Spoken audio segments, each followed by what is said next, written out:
There is a terrible darkness creeping through veins across the globe. Most have no idea it is there, and some choose not to know. But every night, hundreds of God's children have been sold for sex and labor in their own as well as faraway countries. A fight we must win.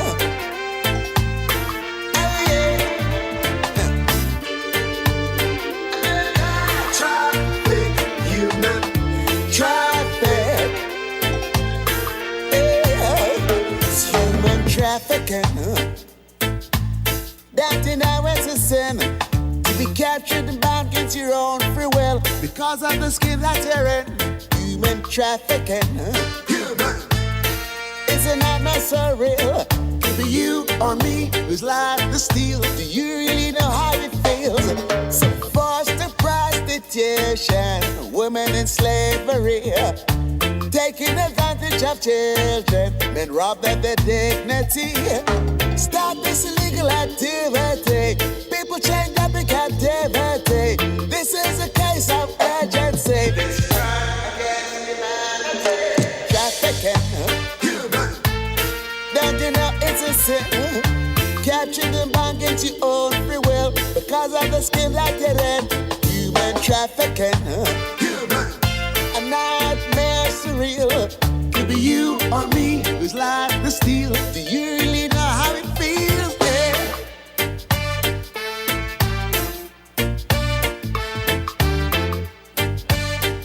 Stolen, crossing the border, out of order. Hey. This is an international crisis. Yeah, millions of them getting exploited. Yeah, forced to be working for nothing. I cannot believe in this modern times that man can be so unkind. Hey. Human. It's human. Traffic. Human. It's human traffic. It's human trafficking. Human trafficking. It's a fight we must win. Our hearts goes out to the victims. It could be your next of kin. It's human trafficking. Hey, what abomination? It's cruelty of the vilest kind.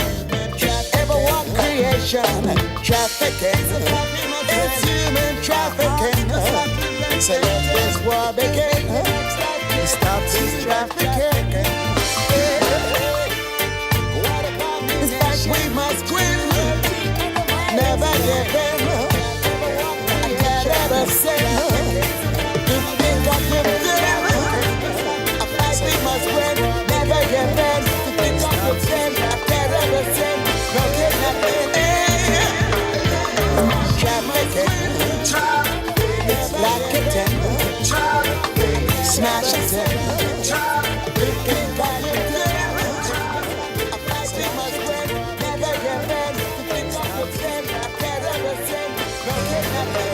Ion Dependency with Garth and Natasha. Reality radio at its best, where every life is a biography. Sundays at 10 a.m. and exclusively on 95.5 FM. And streamed live on the Ion Dependency Facebook page and YouTube channel. Reality radio at its best, where every life is a biography. Sundays at 10 a.m. and exclusively on 95.5 FM.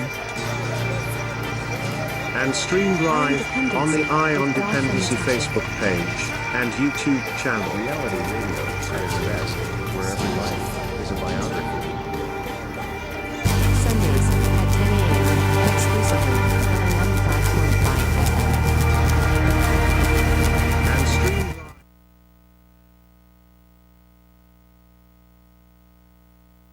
Stand by. Good morning, Trinidad and Tobago, and to our listeners and viewers wherever you're joining us from. You're tuning to Dependency right here on I-95.5 FM. I am Garth Sinclair. And I'm Natasha Nunez. Thank you for starting your Sunday morning with us. You can also catch us live on Facebook and YouTube. And please feel free to drop your comments, your questions, and like and share the live, because we will be keeping an eye on the live stream. Now, this morning, we're zeroing in on a crime that hides in plain sight, human trafficking.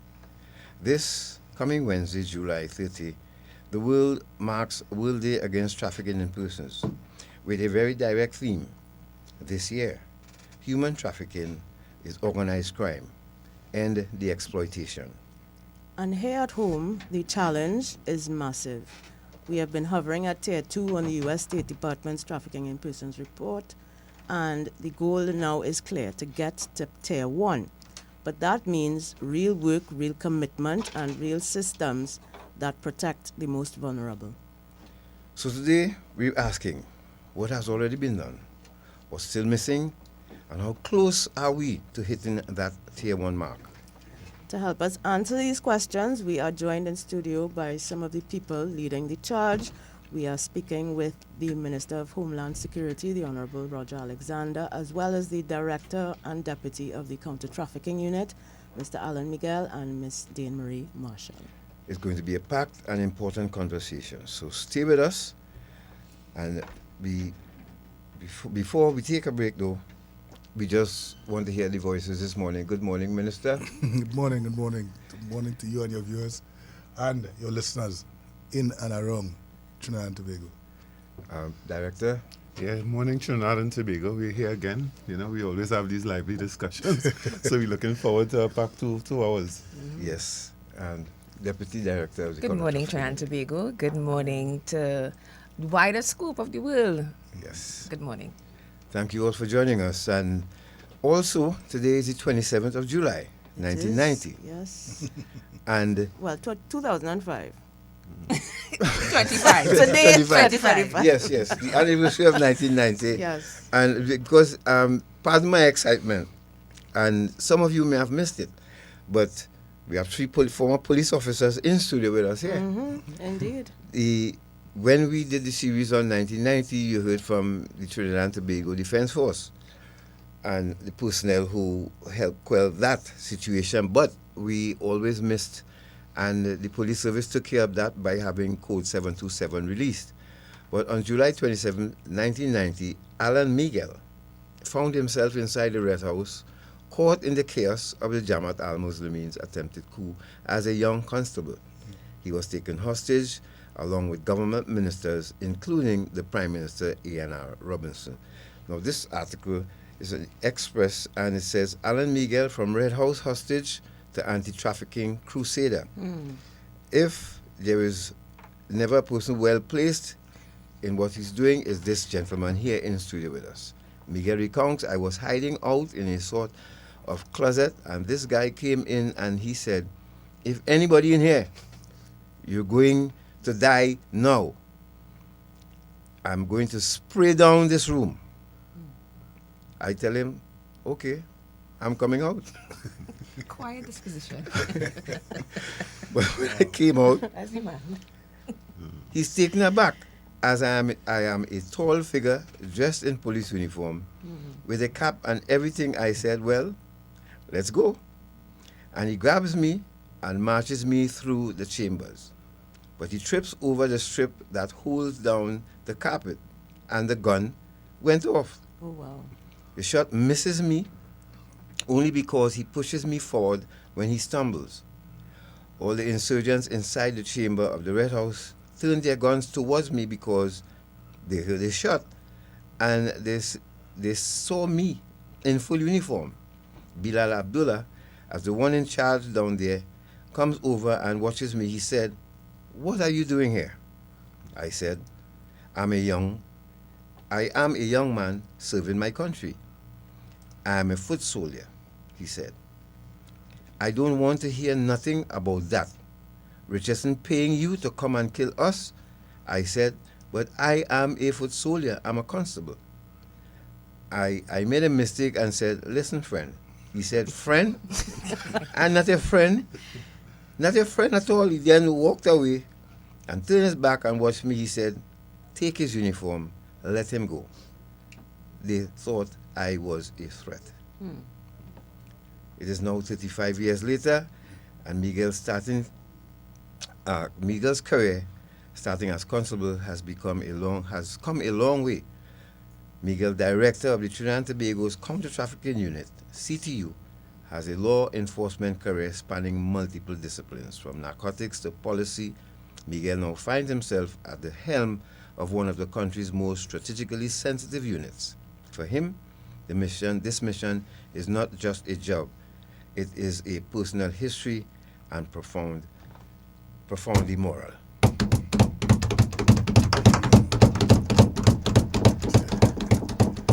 Director Alan Meiguel. Yes. Thank you. If no one else who ever led this unit knew what it was like to be a hostage, you have first-hand knowledge of what it is like to be a hostage. So before we get into the substantive, please, can you enlighten us on that day and 35 years later, how you feel? Yeah, Gat, I was a hostage there, right? And I could empathize with persons who are held against their will, victims of trafficking. But I think more importantly, I was and still am a student of history. And when I studied that triangular trade, the trading of slaves to come here, I could empathize with that. And therefore, this modern day slavery that we have in trafficking in persons, I could empathize with that too. So it seemed as though my career has spanned various disciplines there, and I seem as though I've come full circle, and I am sitting now at the desk of the trafficking in persons, and I could only do my best. And anybody who know me, they know that I will do my best. I'll transform the organization. I'll ensure that we are very, very effective in terms of what we do. There are networks of people out there trading in flesh, yes, consuming children. And I'm not going to sit by and say I'm the director of counter-trafficking and you getting away with that. No way. Ask my deputy. Well, deputy, can you put some icing on that cake before we ask the minister to put the candle? And I think when I first found out Mr. Meiguel was part of that whole coup attempt, I think I found a new respect for him, because I'm saying that there's no way I can tell him how a girl would feel. He understands how it's to be held against his will. He understands the whole concept. So, it's a greater respect for him. I'm telling him that we need to do a little kumbaya moment in the office there with some of our young officers, because not much people in that particular environment will, of course, indicate that they are here serving their country, and that was crucial. That was important for me. Understanding that at least my leader understands what's our true purpose, and that is to serve our country. Yes. Now, Minister, you were a police officer then. You were on the ground. Tell us about give us a little snippet of what happened. Well, let me, first of all, let me say this about Mr. Meiguel. Experience is sometimes the only teacher, not just the greatest, sometimes the only teacher. And then when you have that type of experience, then you are able to pass on what you would have learned, your experiences, to other persons. And then sometimes you blend it in to what you're doing now as an individual, or as an officer, or as a director. And that brings you to a different level. A level of understanding what needs to be done. It is simplified in your mind because of what you went through, what these victims go through. And before the end of this program, I would like to to share something with you, because not only today is the 27th, but in a couple of days from now, we're looking at emancipation. Right. Can we really treat with emancipation? But my own experience at the time, on that evening, I was working at the Woodbrook police station back in those days, and I went to we were doing a guard at the gate on Richmond Street. Just arrived, it was not too long for the guard at Richmond Street, and then all this explosion and cars coming and all of that. And I remember, I could never forget this guy by the name of Aberdeen. Big, strong guy, dark, working narcotics at the time. Narcotics was out on an exercise, if I recall well.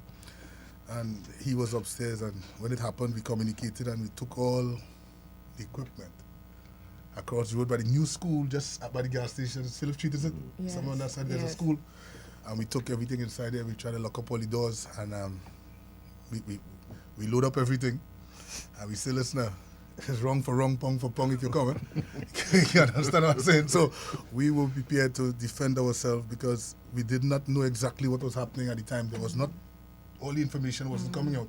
There was a lot of rumbling on the police communication. So we just stayed there for 2 days. 2 days? Yeah, for 2 days until we were able to communicate, until we were able to move from one point to another and all of that. But at the end of the day, those experiences, as I said before, it makes you who you are today. Yes. Yeah. That's what it is. Minister, Director, Deputy, we here on behalf of, our and all NGOs, all the people of Trinidad and Tobago, I say good morning to Ms. Archie, and we just give some love to Code 727, which we gladly will do, again, because of the work that the officers, these unsung heroes, Yeah, it is. that Ms. Archie, but tell them also we have been begging you for Mr. Meiguel clip too, and you all guarding 727, but we hope one day, 1 year, we'll be able to show it in its entirety, because I saw it. Very interesting. I saw it too. Yeah, and my jaw was on the ground. I did too. And the thing about that 77 clipper, everybody who told this story, it fit like dirty. Without So drama now. Yes. I was so surprised at it. I was really, really surprised at the work that the EV unit did. Yes. And I thank them excellent for work. that. Excellent work. And I worked with Mr. Meiguel for years thereafter. Mm-hmm. And we never discussed that. It's only the other day I saw that. Yes. We never discussed that. Meiguel and I used to be out in the fields together in a vehicle, and we never discussed that. It's true. Well I done. don't know why you keeping it a secret. But the police and me, I find out. So I was like, Right. Meiguel, you was in the red house. No, but if you know me, I wouldn't. I I was like, that much. oh, you could not let me know you was in the red house. And I want to And this I want to significant day. commend the police service now, Ms. Archie and them, for the effort, because there are persons still hurting. To date, they are still hurting, and I think they were given this opportunity, really, to say what was on their mind. Yes. If you want to call it to ventilate, Yes. whatever you call it. But at the end of the day, it was to me, it meant something, not just for the organization, but to the individuals who were present on that day, and the trauma they went through. Yes. Yeah. Well done. Well done, Trinidad and Tobago Police Service. I think they deserve a round of applause. Well done. Well done to the testers. We really appreciate the work that you all do and continue to do. We know it's a thankless job. We know there are those sort of among you who you're still not happy with and how they're operating, but that's all part of the journey. All armed and protective service are not perfect. So, but congratulations once again. Job well done. All right, and Ms. Archie, to you and the AV unit for putting that together. What I like about 727 is it gives you a mixture. When you start to go down too depressed, somebody says something to make you laugh. Mr. Richardson to me was the star. That This fella Brown with a little six-shooter. Yes. I when I heard Arjun sing as well, all of these guys, well done. So let's go to a break, folks, and when we return, we have in studio with us the Minister of Homeland Security, the Honorable Roger Alexander, the Director of Counter Trafficking Unit, and Deputy Mr. Alan Meiguel, and Ms. Dane-Marie Marshall. They have lots to share with you this morning, so stay right there. We'll be back after this short break.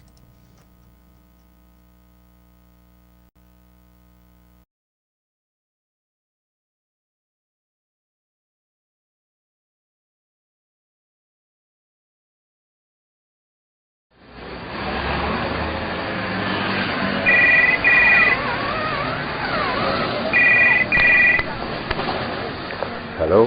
Hello, Mr. Dobson here from HMP London. Can I speak to Mr. James, please? This is Mr. James speaking. Thank you. Can you hold the line? I have a call coming through to you, sir. Sure. Hello, Daddy. Hello, yes, Brian? Daddy, I'm just calling to tell you that look up in the UK for drug trafficking. Oh, yeah? You lock up? And you tell me I was going to Tobago? And I tell you about them boy I was liming with? Well, alright. Don't drop the soap. Carry out. Eye on Dependency. Reality radio at its best every Sunday on I 95.5 FM. Support the Eye on Dependency Curry Q fundraiser by Hot Shop. Just $55 gets you one wrap or 2 mini rotis. From 16th June to 30th July. Get your tickets today. Call or message 75663337 to enjoy a delicious Hot Shop roti and support your favorite radio program. Join us this Sunday, July 27 for episode 30 of Eye on Dependency, reality radio at its best. This Wednesday, July 30th, is World Day Against Trafficking in Persons. The message is clear. Human trafficking is organized crime. End the exploitation. Here in Trinidad and Tobago, the fight is real. The Minister of Homeland Security and the Counter-Trafficking Unit are working to pull us out of Tier 2 and into full compliance while taking on one of the darkest crimes of our time. This Sunday on Eye on Dependency, Garth and Natasha get straight to the point with the Honorable Roger Alexander, Minister of Homeland Security, and the Directors of the CTU, Alan Meiguel and Dane-Marie Marshall. What has already been done? What still needs to happen? And how close are we to getting it right? Listen live from 10 a.m. on I 95.5 FM or watch live on the Eye on Dependency Facebook page or YouTube channel. The Counter-Trafficking Unit, Ministry of Homeland Security brings you Eye on Dependency. We don't just share stories, we change lives.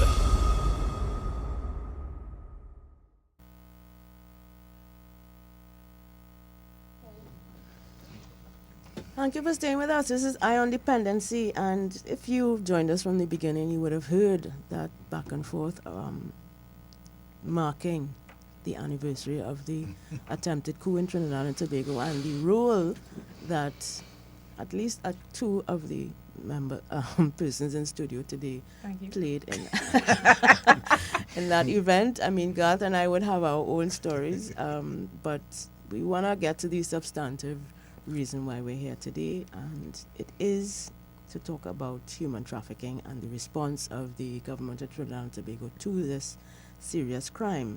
So we want to start by showing you the latest success, I want to say, of the counter-trafficking unit. A human trafficking suspect has been charged. Yes. We Yes, want to so, show you yes, that after story. we show you this, then we will come with the minister and he will tell us the ministry's Yes. part of what. So, Shortman, put up image A, please. Let's show Trinidad and Tobago what the counter-trafficking unit has been doing. In answer to our question, what has already been done? This is just evidence of the work that the CTU is doing.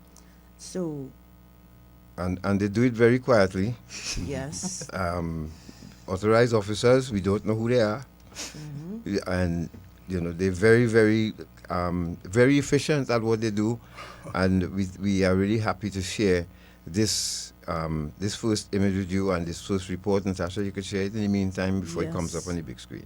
Yes, so on the 25th of July, the CTU reported that Operation G-Ride, CTU dismantles major human trafficking ring in Tunapuna. So further to the CTU's successful execution of Operation G-Ride on the 6th of June this year, which resulted in the recovery of multiple Latin American nationals and the disruption of a major human trafficking ring in Tunapuna, formal charges have been laid against the primary suspect in the matter. Gabrielis Maybelline Pereira Martinez, a 22-year-old Venezuelan national, was officially charged by the CTU authorized officer, WPC Scott, following legal advice from the DPP, Mr. Roger Gaspard SC. And the charges are as follows: receiving and harboring a Latin American female for the purpose of exploiting her prostitution, unlawfully and knowingly confiscating ID documents for the purpose of trafficking, and cruelty to children. Go to the next slide, Shortman. So this is very recent, very current, very apt, and very timely in terms of our commemoration of the World Day Against Trafficking in Persons. So those of you on Facebook, if you're experiencing any delays, you can hop across to the YouTube channel and Dependency in the meantime.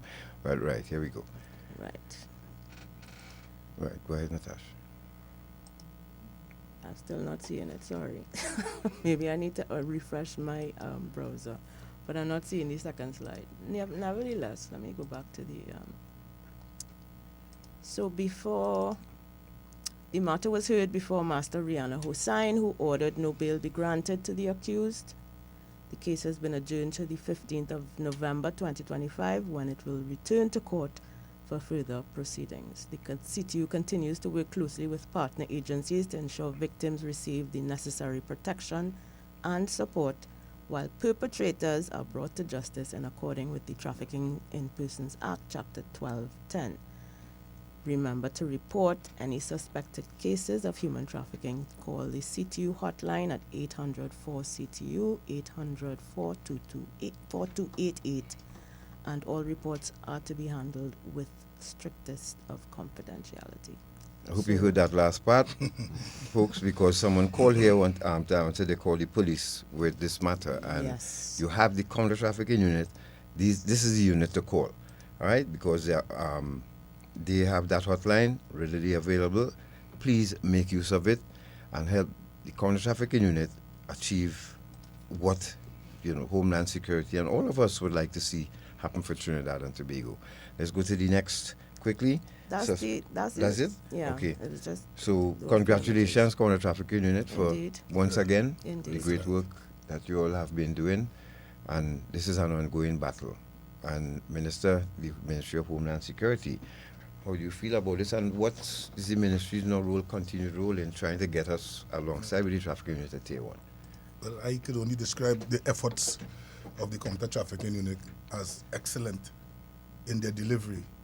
Now, the government of Trinidad and Tobago, and more so the Minister of Homeland Security, because of where he came from, have a greater understanding of the expectations of this unit, what is required, because under my watch, they must not receive that silver medal.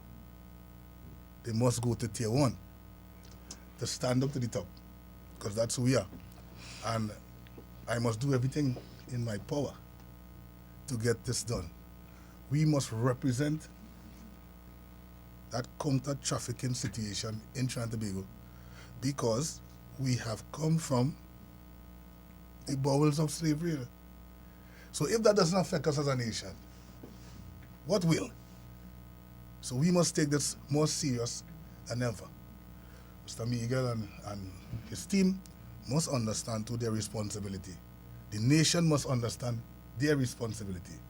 Join them together and let us have a successful counter-trafficking unit in Trinidad and Tobago. One is recognized, not just for their Tier 2, but eventually to take them to Tier 1. We are giving them all the support that they need to ensure that this happens. Minister, do you think, what in your view are some of the challenges that the CTU would face in the current environment in terms of apprehending these traffickers who are causing such harm to our citizens and citizens of other countries? Yeah. Well, I can share this with you. We need to change some of the structures to get how to get law enforcement in a state of readiness today for the day, and not go through the red tape and green tape to get things done, and then every hour or second or minute that we miss when information comes to the unit, we are allowing a young person, whether female or male, to be taken to a different environment to continue this modern day type slavery. Yeah? So when information comes, these units must act, but they must also be able to channel quickly what is required for that type of response. And that is what we need to get. So in the not too distant future, you will see, Mr. Meiguel, you will realize that you will be able to eventually go back to the justice of the peace at short notice and get what you require to treat with your job. That is how far this government intends to take this. All right? Yeah. All right. You know, it is so refreshing. At the same time, it gives us hope that now we have 3 police officers or former police officers who understand what it takes to get the job done. And I think this will augur well in the next TIPS report, you know, because we know we just scratched the surface here what the counter-trafficking unit has been doing for the entire year, since last year. Since they've been in the chair, as a matter of fact, they have been going to schools, you name it, they have been going everywhere. And we give the director a chance to respond now, and then deputy of what the minister just alluded to. Got the convention that brought about the transnational organized crime and the incorporation into our laws in Trinidad and Tobago. That took place from 2000 to 2011, I think it is. But the counter-trafficking unit was not yet formed until 2013. So a real structured approach to what is in fact a gang crime. It is a gang crime, right? It's just the economy different. Right. Yes, some will deal in cocaine, some will this. So it took a while for us to really engage this new crime. And a whole act of parliament, an act of parliament, was established just to deal with this because it wasn't a normal type of crime. However, it is a crime.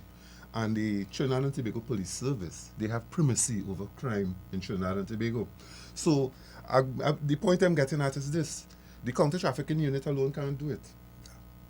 We have to depend, and we thank the police service, especially the SIU and these people in there who partner with us. So don't let it seem as though it's just the counter-trafficking unit going out there and winning the war. No.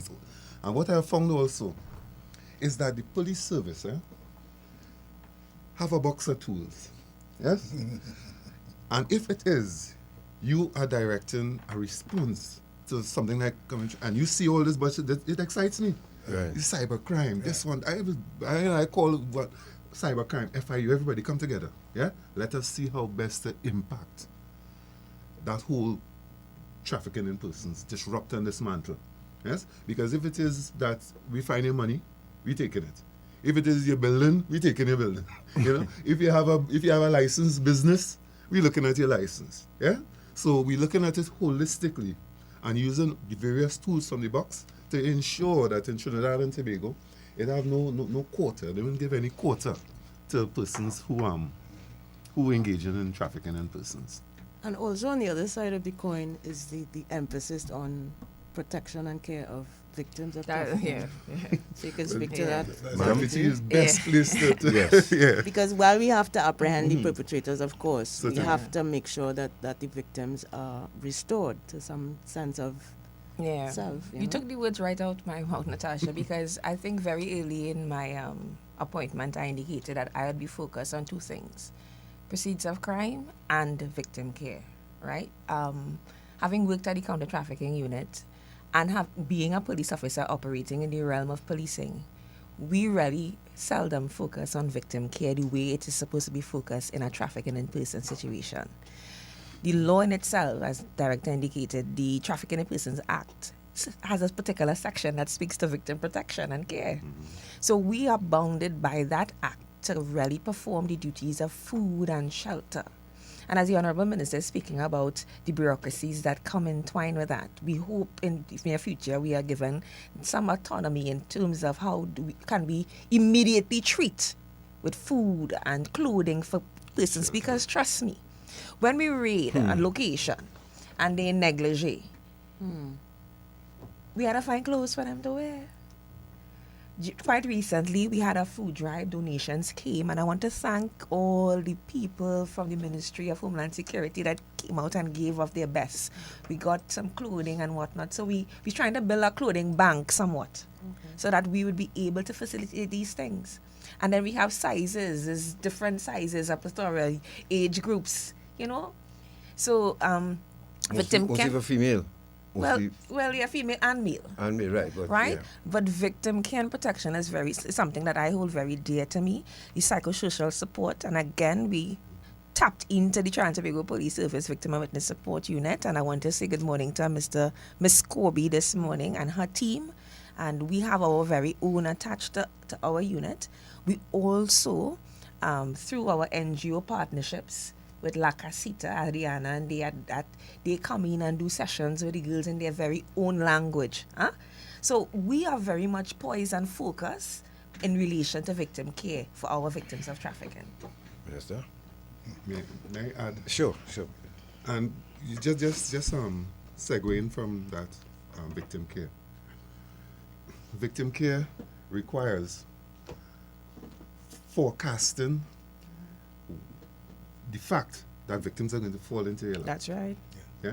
And if you don't forecast that, then everything goes awry. Now remember, the ultimate aim is to get that victim to go before the court and tell of their experience. But the time that they stay here, you have to have a humanitarian approach to it.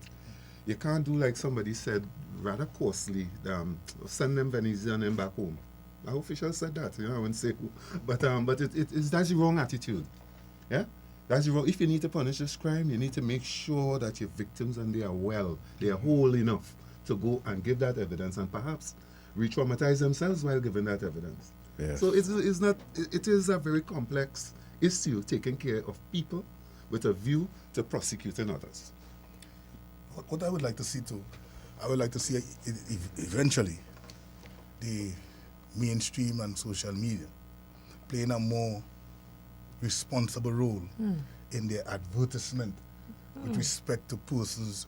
I have other teachers wanted and all of these things, and when you check it behind the scene, it's not the teachers they want. Oh, you mean the ads? The ads. Yes. More Masseuse responsible. Yes. Yeah. Because it opens the door and then it closes the door.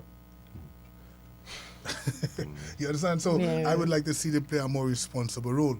And if it is that we are seeing that at the end of the day nothing is being done, well, probably we may have to watch and legislate in order to get the impact that we're looking for. That's right. It's all about getting impact, a strategic impact on the nation. You know how difficult it is? You as a father. Meiguel, I don't know how he does it. I don't know how Miss Marshall does it. How do you go on a scene at that stage, looking at these young girls, looking in their eyes and seeing your daughter, your niece, your son family going through this in 2025? Tell me. An investigator came crying to us when you see there's a piece of child that the seasoned investigator, tears were. Debriefs are important at the counter trafficking unit. We debrief. We debrief. Self-care, yeah. You know, now that you mention it. You're not studying it? Yeah. No, honestly. And this is why sometimes we say that, not condoning some of the actions, but police officers are human beings too, and they have daughters. Tell me. Most of them. So when you go on a scene and see a child just being violated by someone, you can put aside all professionalism and you can sign the book. That's what it is. Yeah. And that is the real. You could sign the book. Yeah. And treat it. But I understand what they have to go through. Yeah. It's a difficult task. And I don't know, and I was to ask Mr. Meiguel this, how do these persons really, no matter how much of counseling, do they really recover at all? No, they survive. They call them survivors. They survive. Yeah, they survive because that trauma. I still remember the 1990 coup. Exactly. So you can imagine a child who have been sexually assaulted on a beach in the dark somewhere and thrown somewhere and just pedaled out every evening. And what about the officers? As well, the officers who actually have to visit. So I tell people, part of why I left counter trafficking unit in 2017 is because I needed to leave. I needed to leave, and that's the conversation. Some of the things that was not happening when I was there is some of the things that I've implemented while I'm here. The debrief with psychosocial, because they when need the psychosocial. Remember, as the deputy director, I would read some of the statements too. Right? Even our senior legal, she reads the 8 months too. She comes in my office sometimes. I'm like, you see that part? You read what happened there? So we have to continuously debrief our team. in an effort to ensure that we are ready and able to really treat with our homes. If you just join, Mr. Member, if you just, because I want to ask you this really important question. If you're just joining us, you're listening to Dependency, and we have in studio here the Minister of Homeland Security, the Honorable Roger Alexander, Director and Deputy Directors of the Counter Trafficking Unit, Mr. Alan Meiguel and Ms. Dane-Marie Marshall, respectively. Minister, you as an active police officer, you go on a scene, you many times, I can imagine the amount of riddled bodies that you would have seen, dismembered bodies, blood, this, that, next. How do our police officers, and how did you debrief yourself, or if you all had any debriefings at all, with the counter trafficking unit experiencing the same thing right now as well? That's an excellent question. Every day you experience a different experience, every single day, and sometimes twice a day, and sometimes 3 times a day. Right. Sometimes you look for someone who you can talk to. Somebody needs to help you, even if it's to debrief yourself. Yes. You need to talk to somebody, because I would go to the gym and exercise and try to forget as much things that I would have encountered on any particular day. So you see me training hard, it didn't mean that I was strong. It meant I was dealing with things that I would have seen that I know could have an impact on me for the rest of my life. But I want to say this too. When I sometimes view the report of the counter trafficking unit, I have lost a lot of respect for big men who I think is fathers of this nation. Because, as I said before, you have you hear me now? I have lost respect for men in this nation, a lot of them, because if you are anything close to being a father, you could never, and I repeat, never, sit there and conduct that type of activity that you're seeing there with children. Our persons are lured into areas and things taken away from them, and they have to obey you and all of that. Something is wrong with you, sir. Because I cannot see in this part of the world that you still conducting that type of affairs in 2025. You're a massa. You are no different. Those persons are no different to what Kunta Kinte and them went through. Better you chop her and step off. It's amongst the same thing you're doing when you're destroying these people's lives. There was a case where John went to get that service, and when he saw the little child, he couldn't go through with it. And I commend him. But what did you do in the first place? What you doing in the first place? But certainly, you know, for you to be moved like that, you would understand. And now remember, you have sexually transmitted disease rampant in that, and so it's and a guy going back home with that, you know. And there's also spiritually transmitted diseases too as well. Exactly. They don't understand that part. Yeah, they don't understand that part. That part is too high. You can't wash that off. But does the CTU have any role in reducing that demand, which is so high? Because I mean, we're talking about an industry that flourishes. It's illegal, but it flourishes, and there are many high and low-born men participating in this every day. What is the role that the CTU plays in reducing the demand? Because if there's no demand, there will be no supply.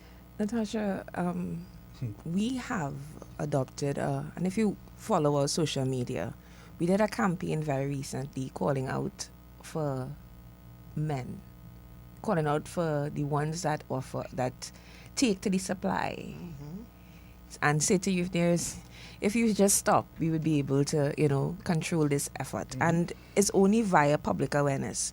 We operate under that 4P platform, and I cannot continue I have to always say it, right? And prevention and having those conversations and awareness, because a lot of these clients and Johns, they are not aware that some of these girls are not there by choice.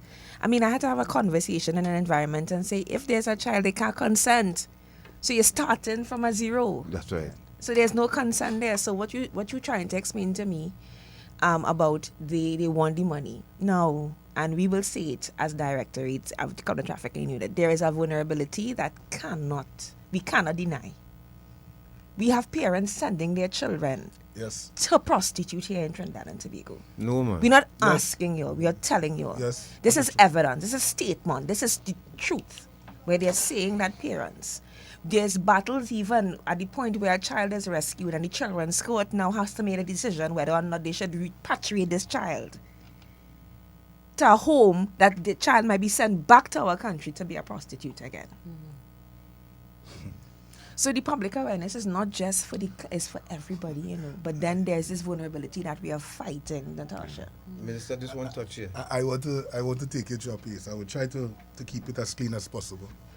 But in my tour of duty at the Mova area, there was a night we went out on an exercise. And while we were outside a wooden house, we were hearing some noise. It's a one-bedroom wooden house. We were hearing some noise. And when we entered the home somewhat aggressively, there was a woman, an adult woman, her daughter, and a gentleman. Mm-hmm. The gentleman was having sex with the daughter because the mother was seeing her periods. And she was lying in the same room with the daughter having sex with the man right here. These are some of the things I tell you. Yeah, that reality. you, and this is just some of the situation. You will be sick if we tell you of the others. Yes. And that's just a situation. How do you treat it as a father? The first thing, and that's why, you know, and Ms. Marshall just said it, the whole country measures the performance of the counter-trafficking unit as to who they would have arrested. But they would never be able to measure the preventative measures that they use to prevent these things from happening. Mm-hmm. So, and we have a culture in Trinidad and Tobago, when we don't see figures and statistics, the unit is not working. Yeah. But they don't check the preventative measures that was used because it cannot be measured. Yeah. I mean, quite recently when we had that forum, coalition, I said it to the persons in the Caribbean CARICOM. I said, we are about the business of rescues. Mm-hmm. If we are not able to, if you not see the convictions of Trinidad and Tobago, just know that we have been rescuing. Right. We have been rescuing. We get requests through the mutual legal assistance from Venezuela, and a child who is being exploited may get a phone and drop a location for somebody in Venezuela, a relative or so on. Yes? And that will come to us, and we have to gear up, we have to strap on our boots and go out there and kick down a door if necessary, and rescue that person. Yeah. Sometimes it can be frustrating sometimes, you know, because sometimes when you rescue that person doesn't want to engage the system, you know. At all. They get them in a boat, get them on the I want to just go get home. them back home. I want to go home. And these people in there, you know, without that evidence. So we're working on some other strategies with that. We didn't go in and play our hand, but we're working on strategies where we could preserve that early account. Ms. Marshall, how do you and you know, I'm asking this question, how do you as a mother or deal with this part? I just want to go home and meet my mommy. When a child tells you that after that child would experience this, that what they went through, how do you address that, Ms. Marshall? And Honorable Minister, it does not even be with me, because once there's a child, they go into the whole children's authority system, the children's court system, and the children's court, they really follow through with the child's needs and requests. At the counter-trafficking unit, we'll be running against time sometimes to complete a matter, especially if a child is interested. But even in the interest in completion, the child is still, when am I going home? That's what I say. Child is a child. So you know what we did, well, here what we did. We have a sensitization outreach to the judiciary of this country. Yeah. Yes? The deputy, she did the masters, and I did the judges, and the other day, because it is a new stimulus for our jurisprudence in Trinidad and Tobago, you know, dealing with that. And if it is you, even a judge could be sitting there and not realizing all the complex moving parts that are taking place that could impact their determination or deliberation on a matter that is before them. Yes. Yeah. As you mentioned, the moving parts, I think in terms of public awareness, the public also needs to understand how human trafficking works. It's not just somebody sitting in a mansion somewhere direct. There are a lot of players involved in moving people and exploiting people for human trafficking. Yeah. So how does the CTU explain that? Yeah. Explain how it works, how it is linked to organized crime, how these networks function. Is even let's just speak about Operation G-Ride. G-Ride will continue to have more and more arrests. We will continue to have more and more arrests because we'll be continuing to pick out. You know, we have to really manage an investigation. Manage it to a point where we are able to successfully really treat and dismantle from core components. That young lady is the head of the serpent at 22 years old. And we are comfortable that we have dismantled that form because we are hearing things on the ground where they are not allowing persons who are part of a network to be at particular locations now. So we have disrupted that. We have done that. We are very happy about that. But as the act is the recruitment, the transport, the transfer, the harboring. So for every one of those components that the legislation speaks to us about, somebody is there to account for that. Right? In this case, she was a harborer and a transporter. She did most of it.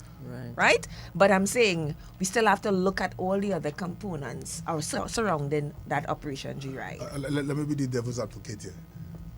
How does bail affect your strategy coming from the and more Minister, we get no bail here now. We get no bail here, so I'm happy. But this was part of the sensitization. Yes. So because can you imagine giving her bail, what will happen? Yes.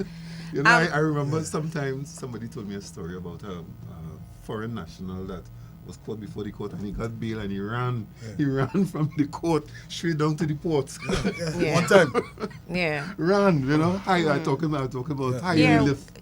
So we had it in the past. I tell people when I did my matter back in 2015, the bail was $2 million and the accused stayed in custody almost up until for time. But I am and our sensitization judiciary is saying, remember this accused coming before you is a foreign national that cannot account for even entering. So what the counter trafficking has done so quite recently, we have invited the immigration department to sit party in the matter.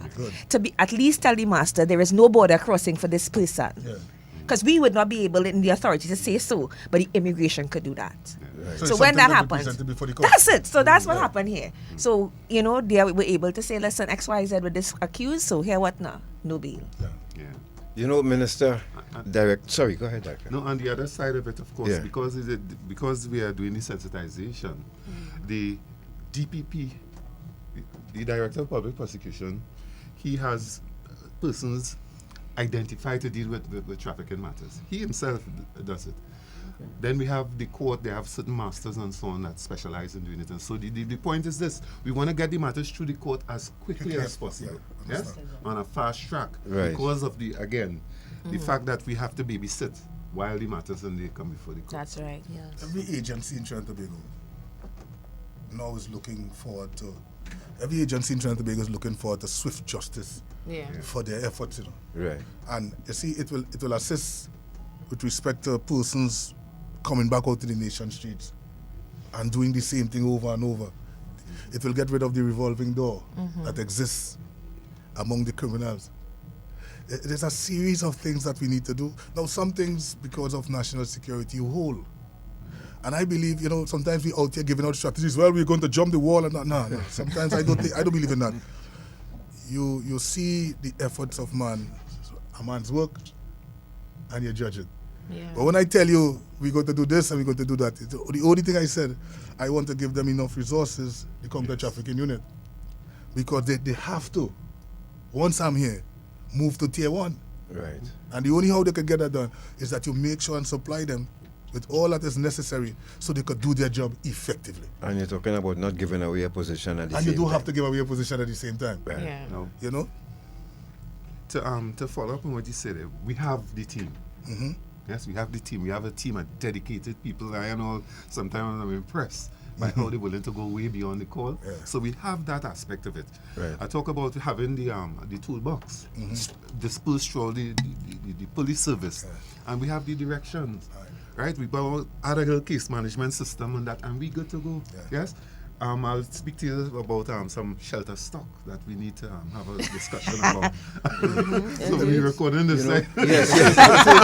See, what I told them, this is probably one of the first time in the history of Trinidad and Tobago that someone came from the organization that was responsible or leading the crime fight. Right.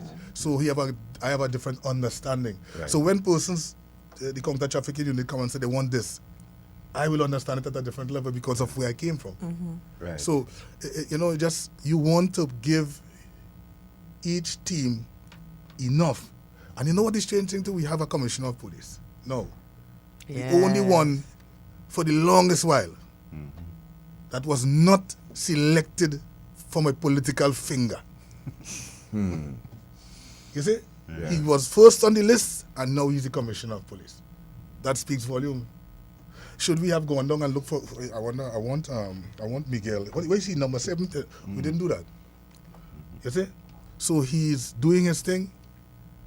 The minister is supporting him, and I hear Meiguel talking about the toolbox. And there are persons, there, police officers, among the toolbox that you could choose and be effective with them. Have them operate in a particular way to get the job done. You know, Natasha, we've always talked about this, right? We always talk about this part of the right person in the right chair at the right time. Yes. So meaning that if, let's say I'm a sport minister and I came from that background and a team say, look, I want 50 football. I know why they need it. So you, as the Minister of Homeland now, you're well placed right now to assist and make sure that we get to tier 1. And after this break, we'll come back to the ministry now and what else, because I know you all have been meeting with the U.S. A lot, and we could talk about that and how those talks are going and what is expected of us. We also have a message from the UNODC on the World Day Against Trafficking in Persons that we'll play for you. But you know where I am still at? You all said something. I am still at that. Mothers actually sending the children. They're the worst recruiters, but they are recruiters. The mothers recruiters, I guess. Like I said, the worst in terms of best and humanity. the worst. Yeah. How do you do that? How do you? How? I mean, the mother not working. She incapacitated. You ever saw the show called For a Fistful of Dollars? Yeah. Well, all right. I've never. Well, I will go and look for it. A fistful of dollars. That's a very old one. A fistful of dollars. So, that is what it comes that's down what it to. is. This is what going on here. I think so. So listen, abuse my daughter. Do she what you want? Just bring the money home. That's a special kind of mother. Well, I don't know if it's a mother at all. And you see that begging arms? I saw some of these foreign Latin, they buy Price Smart. Yes. Bring the children. Yes. Yeah, bring the children. Yes. Nah, Sympathy. Suppose they heard that we come in, so I don't see them again. Yeah, I don't see them again. Yeah. Because it was that is trafficking. Yes. And of course, and in 35-degree heat, we're talking about they have these children out there with them. The exploitation is forced labor. Suppose I pasteurize one of them nasty guys. Yes. Forced begging, I should say. Yeah, Forced and I begging. say, you know, Tanti, send she with me now, I will take care of she and thing. Yeah. Or we just send she away, you know. Yeah. Yeah. And then you're not thinking, all you see is a fistful of dollars. You know? Well, I'm not saying you flash. I really gotta see that movie, boy. And doing everything I want and all kind of thing. And you, for 1 minute, you didn't think I would. I said, Yeah. It's sad. It's sad. You're listening to Independence. If you're just joining us, thank you all very, very much for sitting with us. In studio, we have the Minister of Homeland Security, the Honorable Roger Alexander, and Director and Deputy Director of the Counter Trafficking Unit of Trinidad and Tobago, Mr. Alan Meiguel, and Ms. Dane-Marie Marshall. It is really a historic day here. It's July 27. We have 3 former police officers in studio with us. We have a former hostage in studio with us. I mean, and we are dealing with trafficking in persons. Yeah, hostage negotiations. Yeah. We dissecting everything this morning. Yes. So it's a really historic time for us in studio here today. So we'll go to a break, and when we return, we'll hear again from the Minister, and this time from Homeland Security now, how do we take us forward? Because have a lot of work on their hands, especially now we have a state of emergency in place. There are a lot of things that we need to discuss. So stay right there. We'll be back.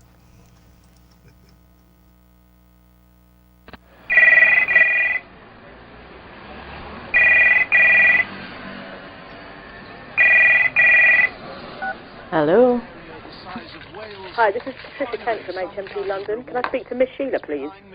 This is Miss Sheila. Hi, I've got an important call for you. Please hold the line. Mommy, it's Sherry. Oh, God, Sherry, we looking for you all the time. 3 weeks now. Where you going? Mommy? According to tell you, I get locked up. I had drugs in my luggage and I'm in England right now. In jail. Oh, God, sorry, what? What you do? How you reach there? Oh, God, how we gonna do? Oh, God, Mommy, don't cry, don't cry, don't cry. It'll be all right. Sorry, sorry. Eye on Dependency. Reality radio at its best every Sunday on I 95.5 FM. Don't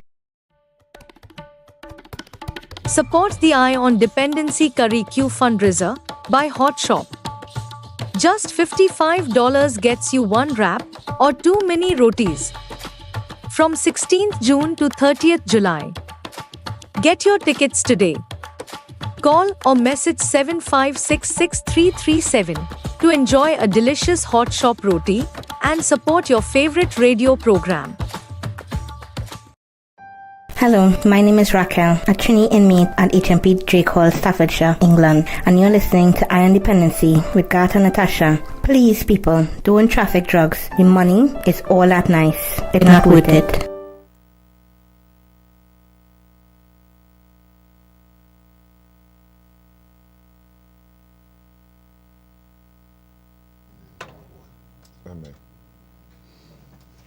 Thank you for staying with us. This is Eye on Dependency, and we are in studio with the Minister of Homeland Security, Honorable Roger Alexander, as well as the Directorate of the Counter-Trafficking Unit, Mr. Alan Meiguel and Ms. Dane-Marie Marshall. We are talking human trafficking this morning on Eye on Dependency, as the World Day Against Trafficking in Persons is coming up next week on the 30th of July.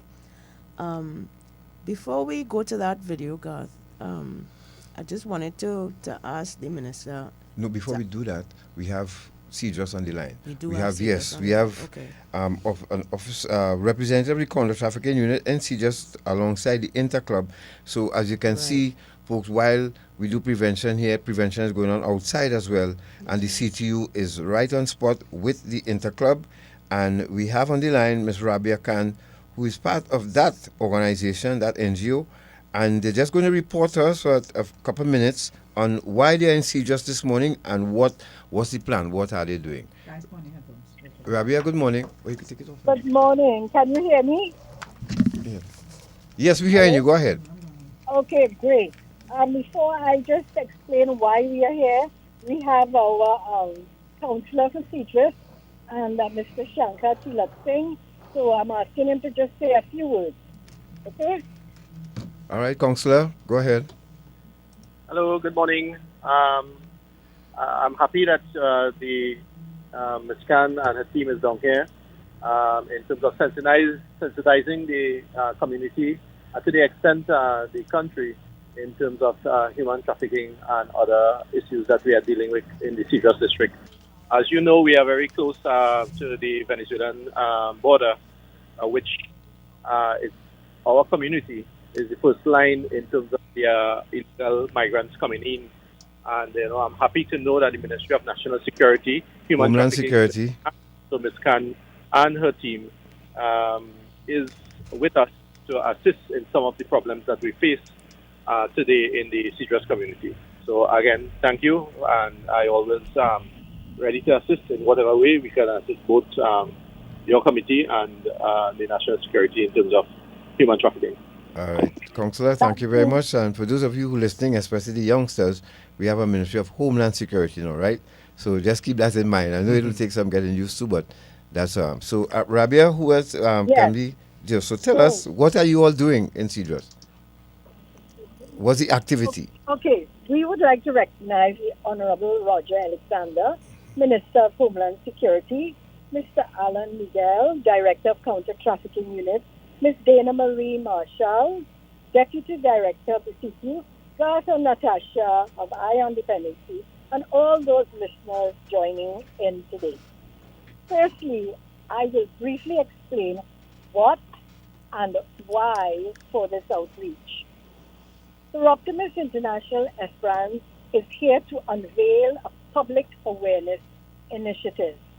4 orange benches installed right here in CJUS, each displaying a bilingual anti-human trafficking message and the counter-trafficking unit hotline number.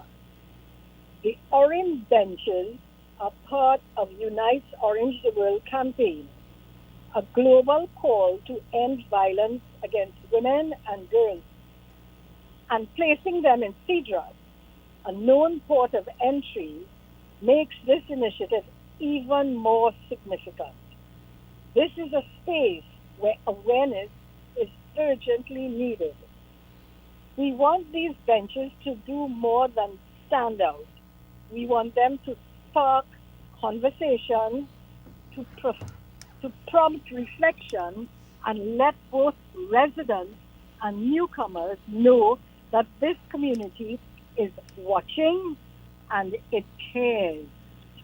We aim to raise awareness so more people can recognize the signs of trafficking, empower victims, reminding them that they deserve dignity and protection, and encourage action by giving the community the tools to respond. This project also highlights the power of partnership. By working with agencies like the CTU and the support of the community, we are creating a united front against trafficking. I will just hand you over to my sister Seroptimus, Farah, who will just speak about the messages and what we hope to achieve. Thank you. Hi, and a pleasant good morning to all those on the panel. So, as Robbie said, we're in Cedras this morning, and what we've done is we have 4 benches that are painted orange, and we have 3 powerful messages on these benches. Each one is written in both English and Spanish because we want this to reach everyone. We want it to reach to the victims who may be suffering in silence and to the wider community that has a role to play in stopping human trafficking. So the first message is directed to the victims. It says, and I quote, "Human trafficking is exploitation. You deserve protection and dignity," end quote. And this one is a message of hope and humanity. It's a reminder that these victims are not alone. They have support and help that's available to them. And the second and third messages on these benches are directed at the wider public. So the second message reads, and I quote, "Human trafficking is organized crime and the exploitation," end quote. And this ties into the global theme for this year's World Day Against Trafficking in Persons. It helps the public to understand that trafficking is deliberate, systematic, and it needs a strong response. And finally, the third message is a call to action. It says, "See something, say something, save someone, end human trafficking," end quote. So we all have a role, and if you notice something that seems off, report it, because you can change or even save a life. And one other thing about these stickers is that they include the CTU hotline number, which is 800-4CTU, so that both victims and concerned citizens can know where to turn. And by placing these benches in visible everyday spaces within the Cedras community, our hope is that they will be seen by residents, migrants, and even potential traffickers. So, Mr. Sinclair, this is just one part of our broader mission at Optimus International Esperance to advocate for women and girls and to take real visible steps in the fight against gender-based violence and human trafficking. And on behalf of our club, we'd like to thank you once again for this opportunity to share some of the work that our club is doing with the CTU Directorate, the Honorable Minister, and to your listeners. So thank you. Before you go, the Minister would just like to say something. Minister? Yeah, morning again to that team down in Cedras you at this time. Yes. Let me publicly commend you all for your efforts. It will go a long way in protecting, advising, and informing persons as to what is taking place around the world today. So, I continue to say thank you so much. I know you all taking some time to make these things happen, and it's all about your commitment to Trinidad and Tobago and to the crime that is being committed against young persons, girls, boys, as the case may be. Thank you again so much, and this is coming from the Ministry of Homeland Security. Thank you so much, Minister. And thank you, Ion Dependency. Thank you so much. All right. No, well, we have... We're looking forward for your visit down in Cedros very soon. Listen, you need to find some area where you could put a nice billboard and display all of this, what you're doing today. In the sense that when persons passing, they must be able to see the effort you're making in this fight against human trafficking. Ma'am, Director, any closing comments from you to the folks down there? Okay, thank you, God. Thank you, Natasha. Hold on, Rabia. Hold on. Okay. The director, Hold on. yes. Go ahead, Director. Now, if you hear the conversation we had before and the sensitization that is necessary for the public to understand the gravity of what we deal with, yes, this is a classic example. You will see on the highway we have billboards. We have to make ourselves public out there. Yeah? CJUS, that is a very, very fantastic idea to go down CJUS, that known point of entry, and paint some benches orange with strong messages on it. So we thank them very much for the work that they're doing, and of course, you always have a willing partner with us. Thank you very much, folks. Rabia and the team down there, God bless you all. Keep up the great work, and you have our support. Thank you Keep so going. much. Okay, bye. Bye-bye. So, Cynthia, how do you measure? How do you measure? Yeah. How do you measure that same situation we just spoke about? Someone is coming on the highway, see this billboard, have intentions to do something, and then say, "What? Have a thing like that around doing this?"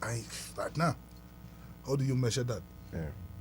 That will never be measured. So then you will never understand the role prevention plays in the fight against crime and criminality. No one understands it.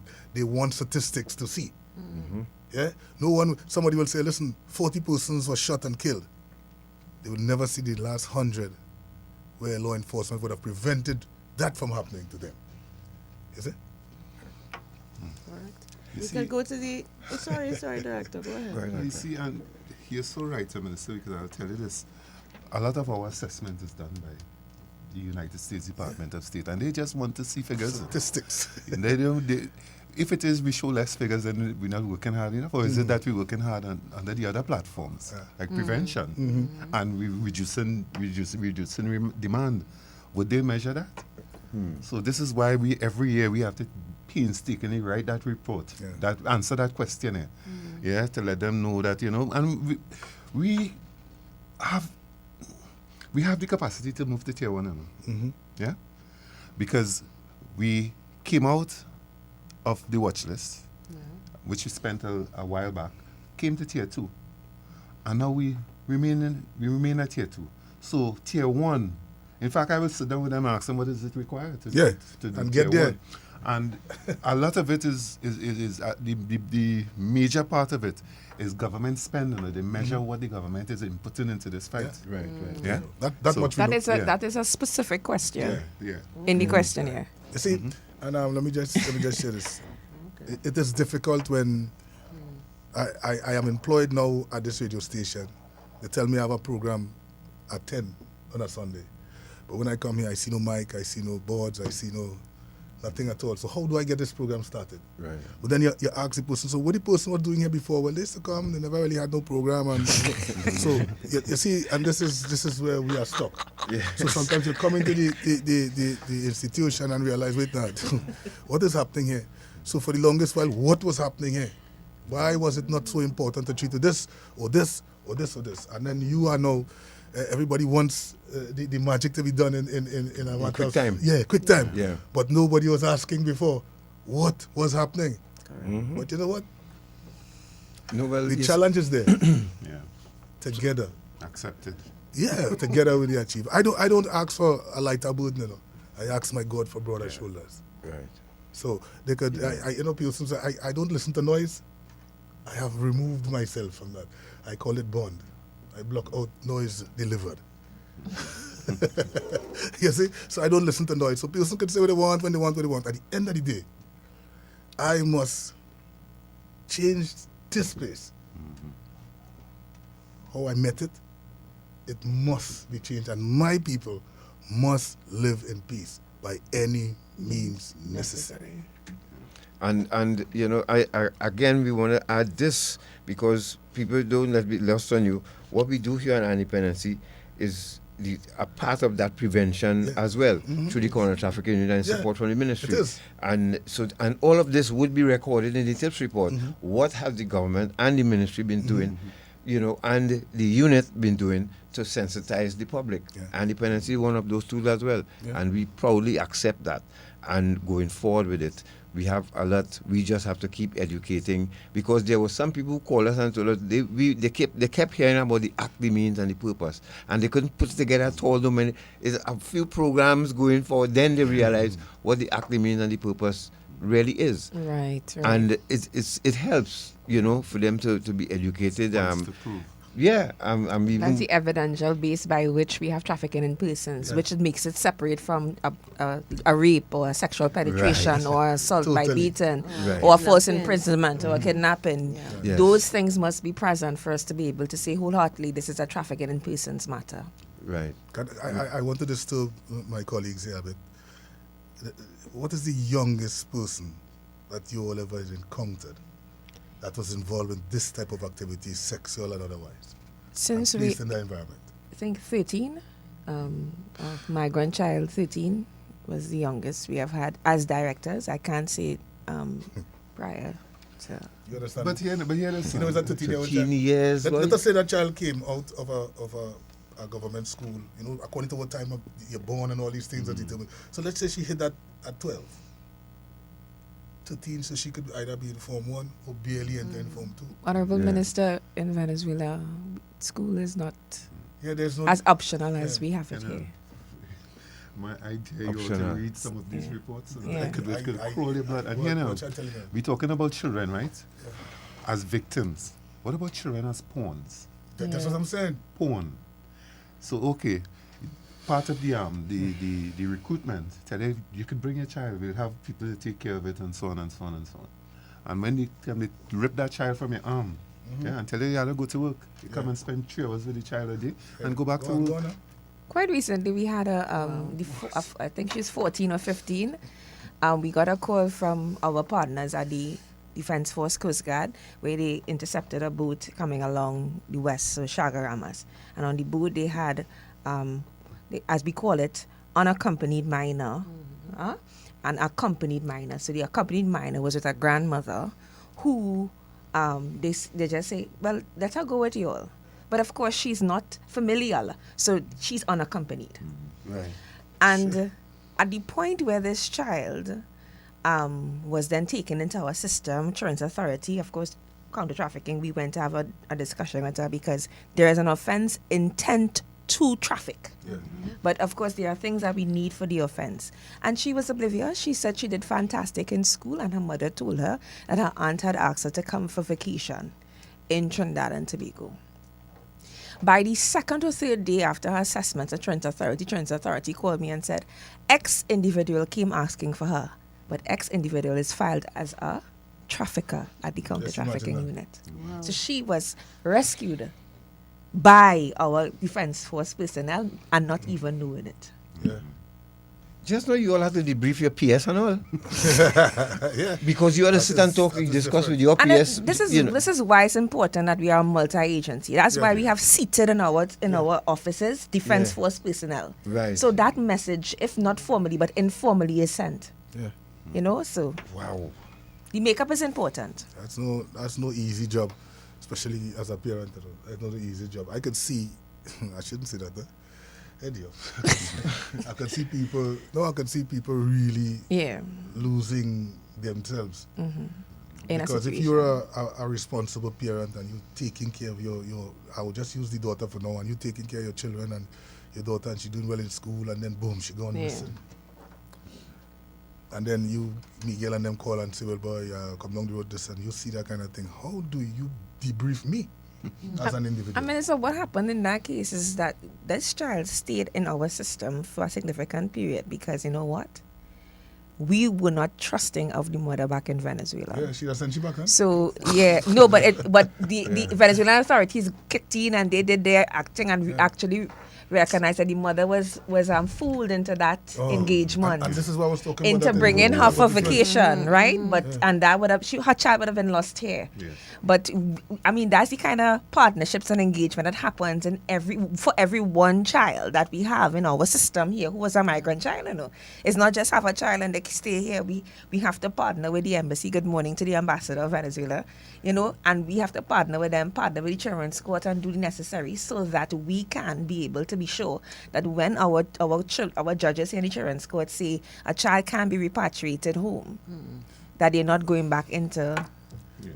And can we, Ms. Marshall, because I want the public to hear this, should we still, I mean, long ago when people had respect for other persons and a village help raise a child, can we still do the same thing now in terms of let your child call Uncle Meiguel and Auntie this one and Uncle, because now if you come and tell the child, Auntie, Uncle Meiguel said to come and look for him, she'll be comfortable and say, well, Uncle Meiguel.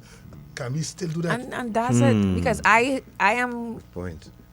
I could say that my daughter have aunties and uncles, but... Yeah, but real ones, but now she's 20, so I hope, you know, but...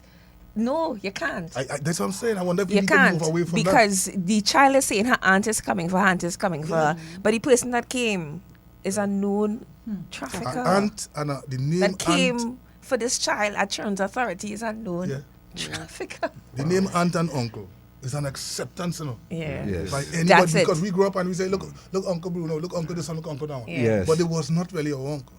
But I think it was done because of the discipline and respect to raise the child in a elders, particular way.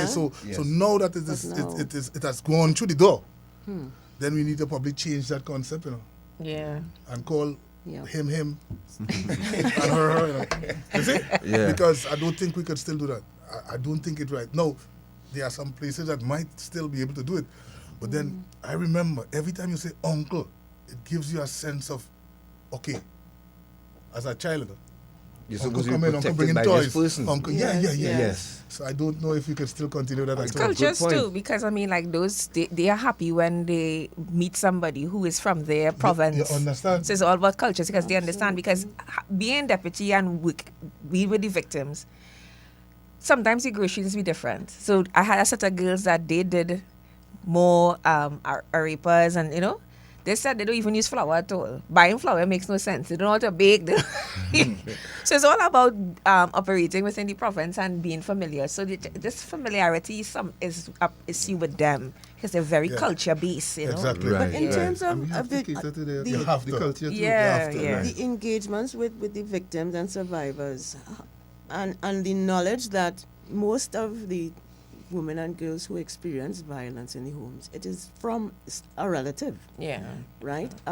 What are the kinds of connections that the victims have with their families? Are they, in fact, abusive or coercive or in nature to begin with? Let me start, Deputy. You see, poverty creates vulnerability. Vulnerability could be exploited. And I'm saying this with such a degree of confidence based on some of these like psychosocial assessment that is being done. Yeah. You know, life is rough in Venezuela. Very rough. Yes. So there are some families, they can't feed their children. Yeah. They'd rather just sell them off perhaps, you know. Yeah. But that underlying poverty, creating that vulnerability, is enough for people to launch themselves across the Trinidad to do anything. Some of them, when they reach here, they say, oh, well, you know, well, okay, if this is what it means to survive, then so be it. So it doesn't leave them much choice. So when we talk of creating vulnerabilities, a natural disaster could create a vulnerability. The earthquake in Haiti, yes, saw them stealing so many children and taking them to Canada or the United States. They left food and still took China. That's more valuable. Yeah. Telling you. Political and economic upheavals. Yes. That creates vulnerability. Yeah. Poverty creates vulnerability. So in Venezuela, what they experience there, that political and economic upheaval and that disposition towards poverty makes people, it's a survival business. You tell me, I live in down there and I could hardly but you could eat maybe some dasheen and some. But for a young person, the opportunity to come to Trinidad to work in a bakery and send back a little money home, that is great. And some of them have 2 and 3 children, you know. Already. So at 23. Most of them are carrying, that type of baggage. Sometimes they leave the child with a relative to come to Trinidad to work to send back money. Yeah. So to answer the question, that vulnerability makes people take some serious risk. And once they do that, they have the exploiters waiting to take care. I want to share something, but I would have to beep it because what I say. We need people to beep it for Honorable Minister. It's not nothing bad. It's just an open. No. I will tell you this, right? We interviewed a young girl from another country, and the same activities, prostitution kind of finish. And what she was saying is that where she came from, home was 8 of them. And mommy was allowing them to go out. Mommy would have prepared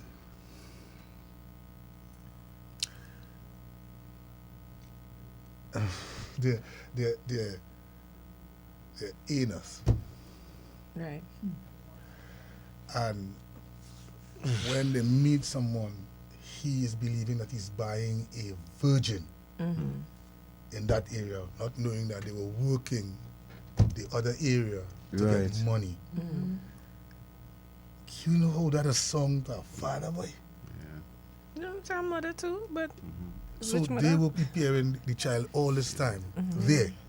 So when she meets someone, she's a virgin, but not there.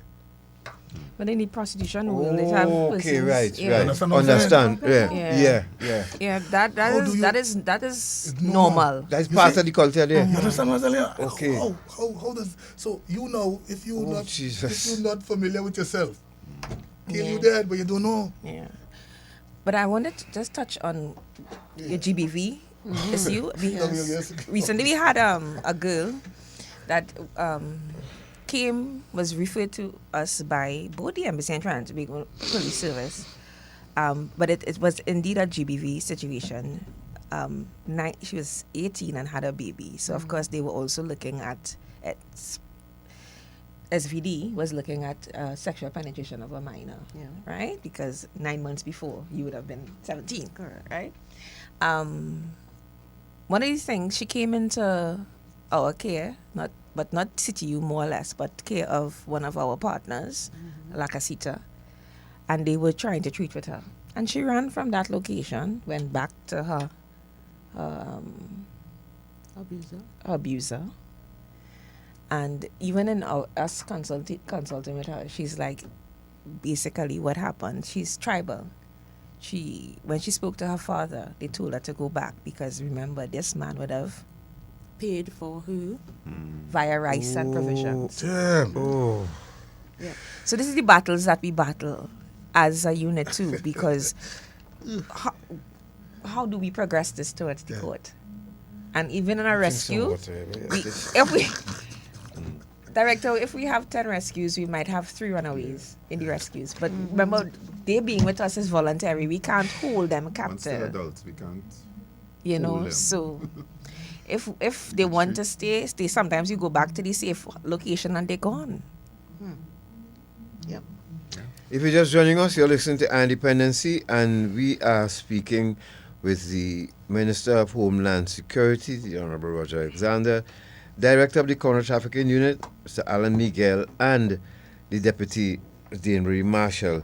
Well, Helen Crawford, you heard someone was asking, Helen Crawford asked, where our Coast Guard? Well, you heard Ma'am just spoke about the Coast Guard and the partnership. We have members of the Fire Service listening this morning to welcome folks. And Mr. Minister, we have, apart from which you have other arms of national security that under your watch as Homeland Security. I guess you have been meeting with everybody and putting things in place as well for everybody. I tell you that it's difficult, but not impossible. Right. Because, you see, there are some units or some of my national security apparatus that was left alone. And when they were left alone, now to come and try to resource them. Resources, I cannot just go to Port of Spain down the road and just buy things for them, you know. There's a procedure, procurement, and all of these things, and it takes time. And while we're waiting, things happening. So then what do? We have to improvise. And this is why sometimes we need to get everybody on board. This is not just a police thing, a counter-trafficking thing, you know, because if not, listen, we have to shower praises on members of the public so much, those good law-abiding citizens, and that is why we need to protect them, because these good law-abiding citizens are the ones who's calling, and the ones who's seeing that, listen, they must play their part. I wish I could deputize the whole place. You see? There are some persons I wish they were sharing that around here. I would deputize some persons and give them an opportunity to really perform a role, a significant role in this fight. This is no longer a crime. What we doing? What I say we doing? Anti-crime. No. This is a war. And if it is a war, you pull out all these stops, you know. Yeah? Victory is a must. How do we protect our citizens? We have to do what we have to. There are some persons will not be impressed by the things that we do, and some persons will. But at the end of the day, it must be done for everyone to have a better quality of life. Indeed. You see? Minister, can I suggest that you deputize Mr. Garth Sinclair as your first? Yeah, he should be first in line. He has been clamoring for that that moniker for a while because he always says, you know, I know how to fish, but I want to be given the job to fish. Yeah. Right? And let me dance a little bit in what I was saying to you earlier, because I know we finish at 12, right? Yes. A couple of days from now, we're going to celebrate emancipation. Right. Yes. What we have heard here today, to me, is an insult to that mere word, you know. Because with counter-trafficking saying what they're saying now, what are we really celebrating here? In 2025, we still have persons who's been taken away from their parents and treated all kind of harm. And enslaved. Yeah. So then what are we really celebrating? We have to ask ourselves that. So like we are celebrating periods. So we are celebrating what happened before. But are we paying cognizance of what is happening now in such a way that it have a total impact on our whole community, or only those who are affected? And if it is those who only are affected by it, well then something is wrong with us. Because I recall, and I will say this, when I have read in the days of history, there were persons on the field. And there were persons just like us who were placed in the home. Yeah? So when the man in the home, you know what master used to do? If someone in the field gave him trouble, they used to use the man from the home. Who would have forgotten that his struggle came from here? Send him outside to treat the man outside here, and he's the biggest, he beating it like he's a government mule. You see? And we still having that here today. The fight down does come from right with among us. And it will never change, because that is how it was structured for us to behave with each other. You see? And then, after all of that have changed, we have a different type of slavery now. Little children, not even given a chance to live a life, play with a toy. And now we enslave them and doing them all of these things. So if it wasn't for the counter-trafficking unit, what would be happening here today? In Trinidad and Tobago? Yeah, good point. Good point. But would we see a gravitation towards now where we have the CTU, just as you see police service, we have videos of them going to work and what they do, and to strike more fear in the hearts of these perpetrators out there. Could we come to a point where now someone even suggested maybe we have a list of people, when you hold the perpetrators of these crimes, now you have a rogues gallery for people to see who have been patronizing these places and violating 13-year-olds. You know, I mean, we've seen it in other countries. I hope one day we could gravitate to that. I had a conversation with a lady from the president of the Canadian Parliament.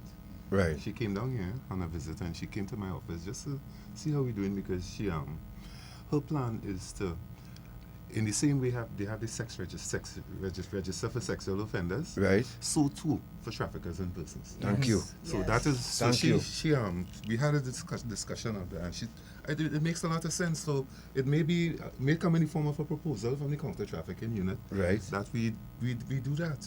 Yes. Then somebody talk about the Johns, the person and they who pay for those services and they are walking free. Yeah. When you maybe we ought to exact some penalty from them. Yeah, because so most of the time when a raid is done, well, we don't see it like before, but you see the women who, everybody hands in the air and they back up against a wall, but the guys who went there to solicit. No, we had one. We arrested one recently at Jamaica National. I want to put that in. My team works very hard because upon the raid, he was found in the room. Okay. And we didn't make a mistake about that.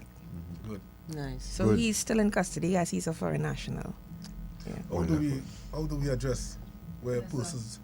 How do we address where persons are deported, committing crimes against children, and they arrive here, and all is written off, it's wiped, but then next thing you know, he applies for early education program in a school. The same environment that he came from that caused the problem, but because we have no such web to tie him up here in, he is now given employment in the same environment that he came from that caused the problem. Legislative reform. It would just mean that once they come with whatever criminal record, it is. Because I am certain that the special branch and other agencies have those information, but it's be for the transmission of information to relevant authorities. So how do we, because I was looking at it, and I said, it's about time. Yeah. If we can deport someone here for crime it's committed against other places, why can't we legislate to have these persons recognized in our country, especially certain crimes? Right.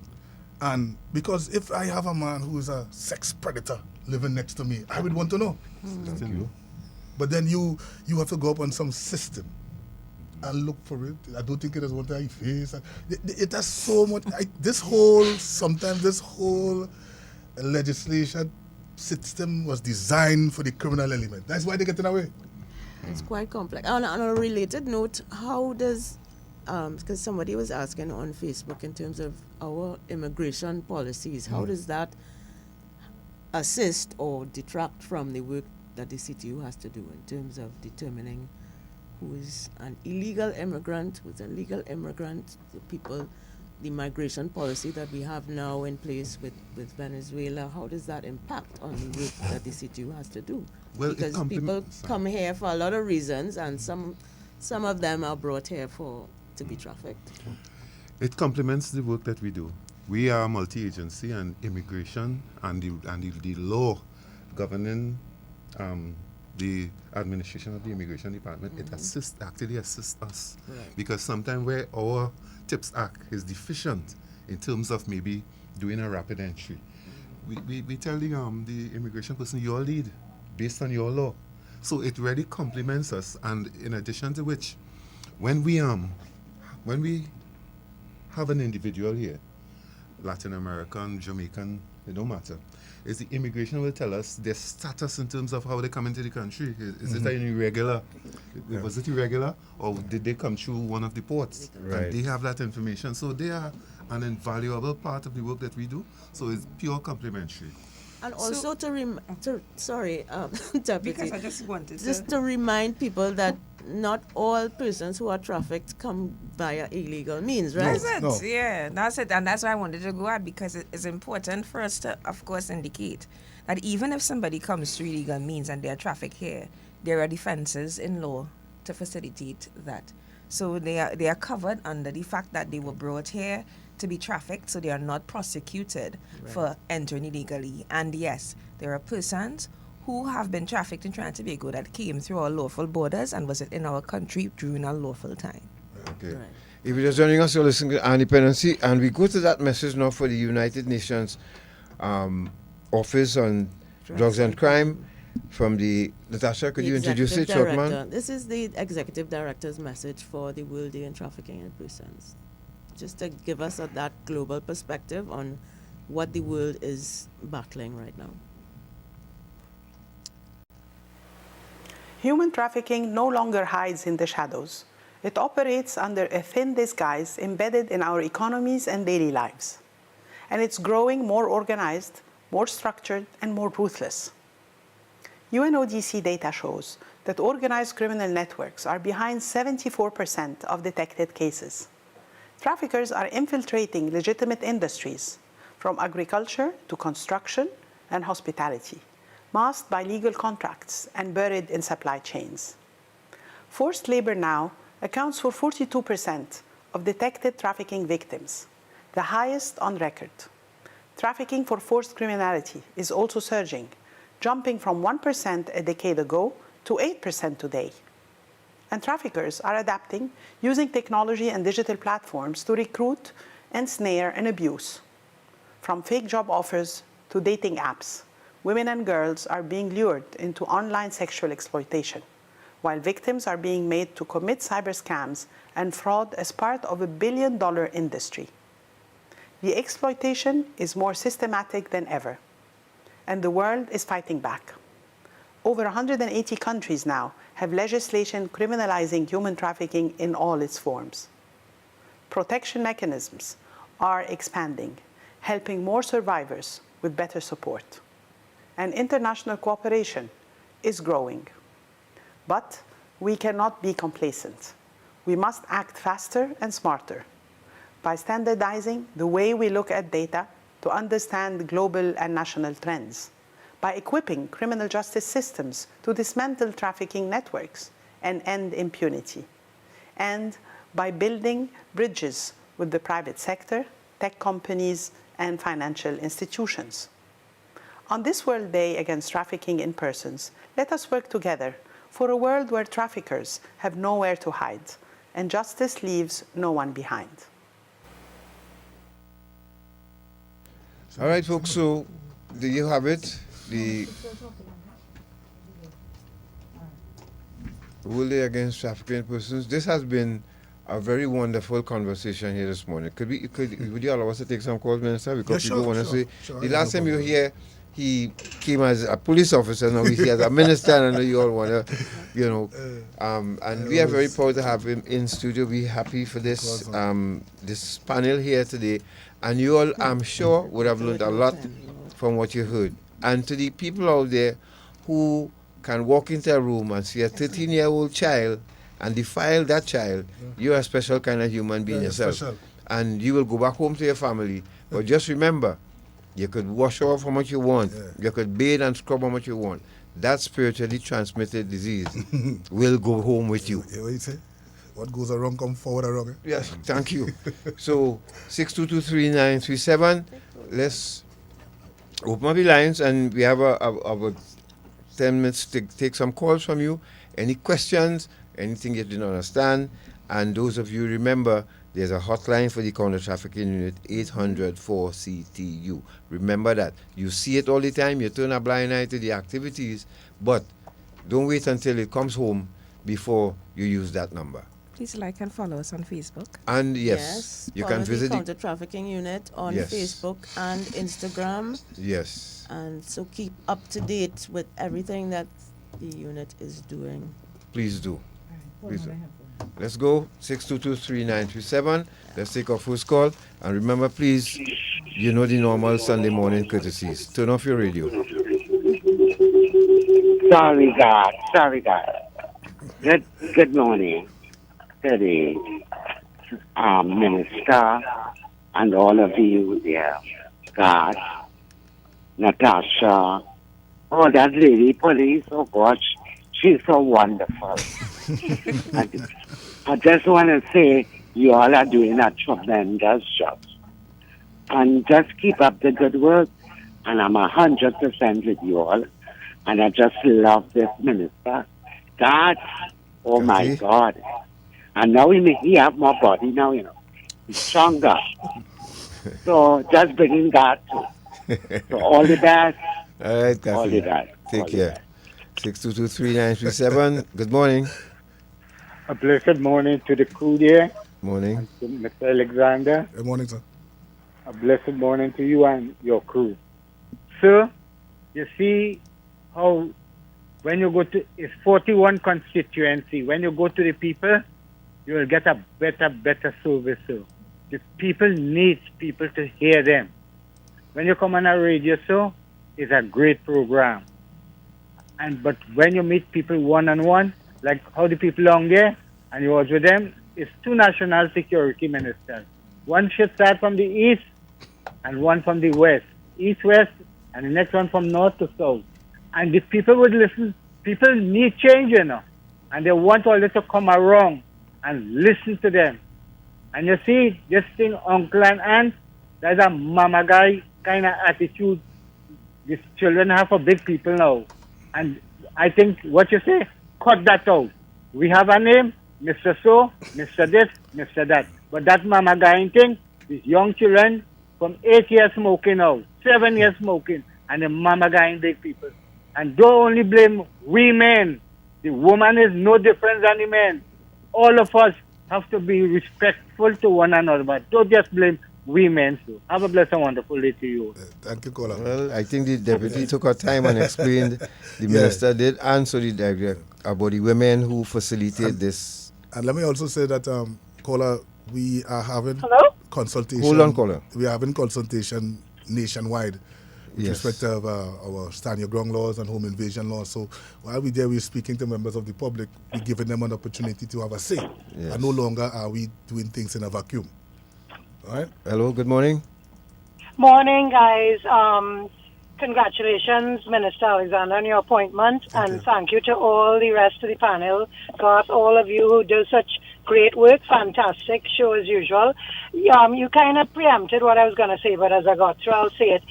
We need to be more aware, and especially I'm going to target the man. Oh, good Lord. If you know the child is underage, it breaks my heart. I listen to you all every single Sunday. I'm on my way to the beach now. I never miss a show, even if I'm home or I'm on the road. But I want to, people they have a part to play. Human trafficking is a serious, heartbreaking, debilitating, devastating thing. And we can't just sit back and say, well, it will never happen to me, it will never happen to my daughter. We have a part to play. If you see something, say something. If you hear something, if you know something is going on, don't be afraid to say, it's wrong. Why are you with her? What, where has she been? I haven't seen her for a while. So I just want to commend you. And I want you to know that even if you're not sure who's listening on a Sunday, you have a lot of loyal listeners. You all are doing a great job, and I'm behind your team and the police force 100,000%. We want to see things change. So keep up the good work, and thanks for giving up your Sunday to be on the radio to educate us. Thank you very much, Kola. You're most welcome. Hello, good morning. Hi, good morning. Morning. Remember to take off your radio. Panel, good morning, Mr. Gad, from Natasha. My special good morning to the Honorable Minister, Mr. Roger Alexander. I have a question that I would like to ask. You're speaking about, and I too never missed your program. However, I can't really stay on to the duration of it because on a Sunday I have to go to church. But thank God this morning we don't have any church. So I would like to ask, what about domestic trafficking? Trafficking within Trinidad and Tobago. Is there a law that covers such action? And why I ask is because there are persons within Trinidad and Tobago that does this.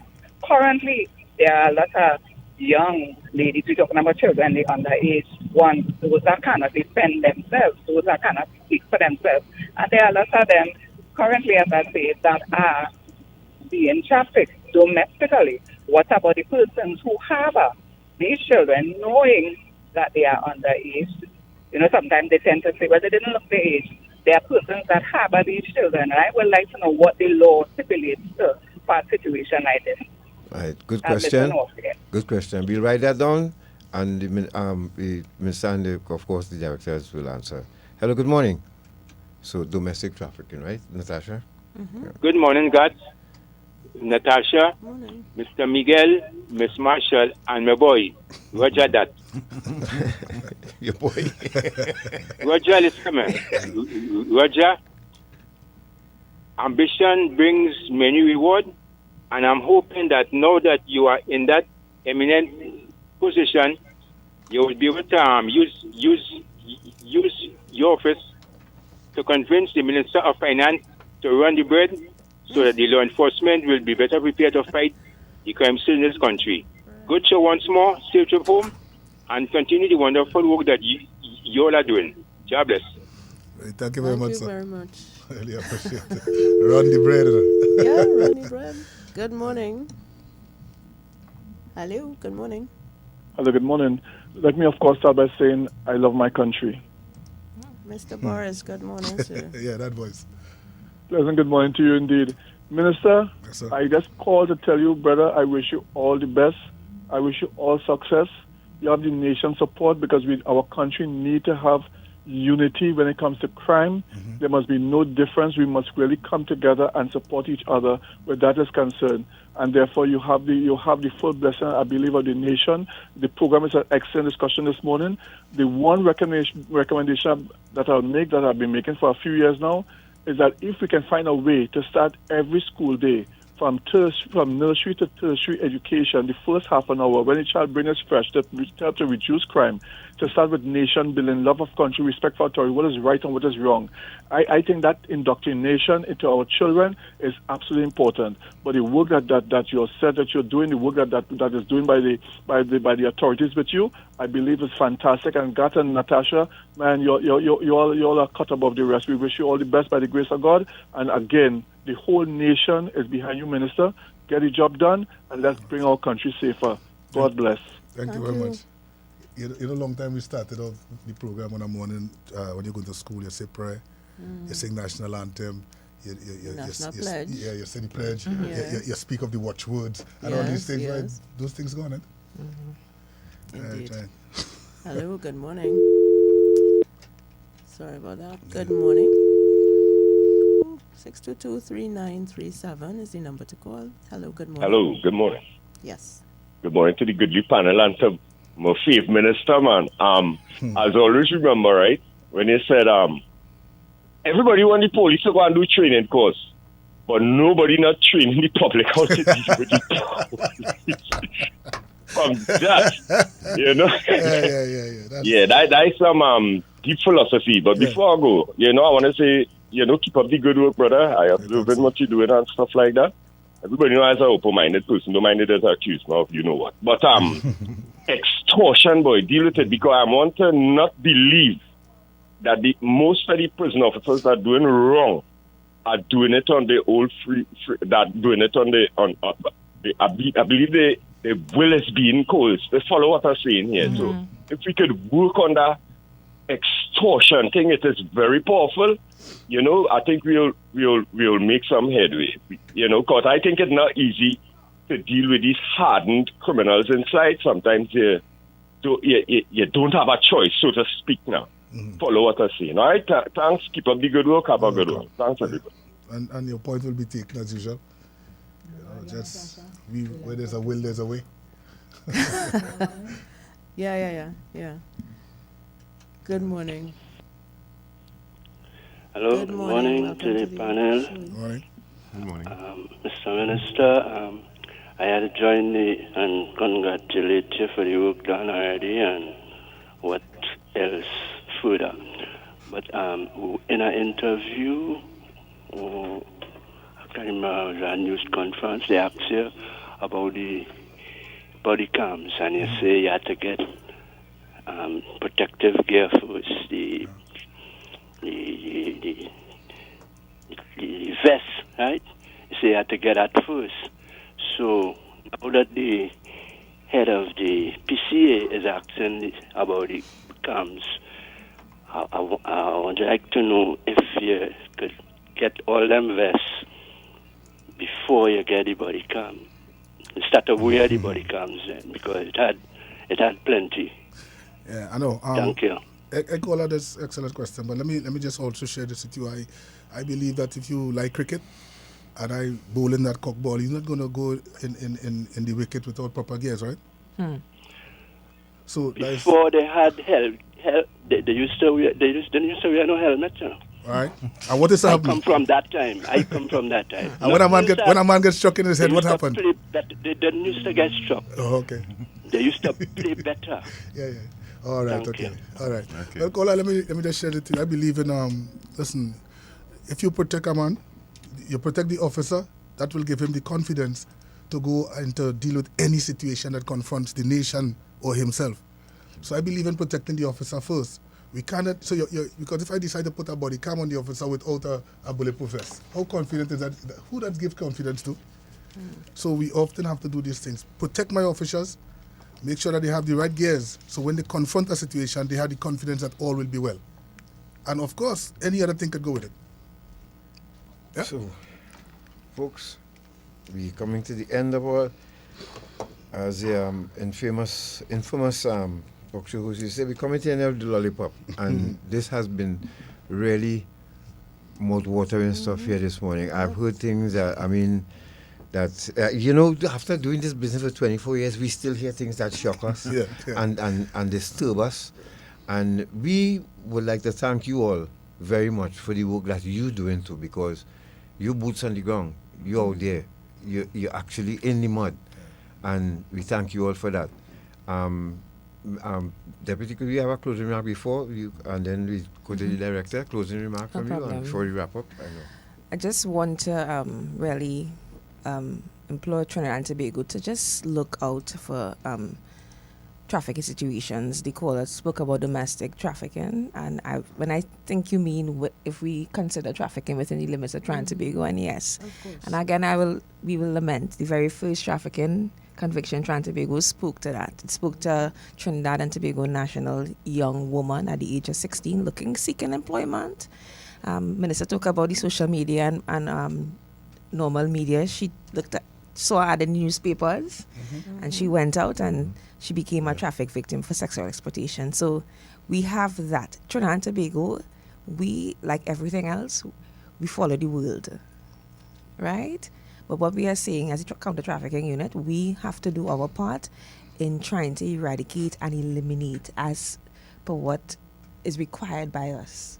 On Wednesday, we want Trinidad and Tobago to wear blue in commemoration of World Day Against Trafficking in Persons, and continue to reach out 800-4CTU, 800-4288. Director?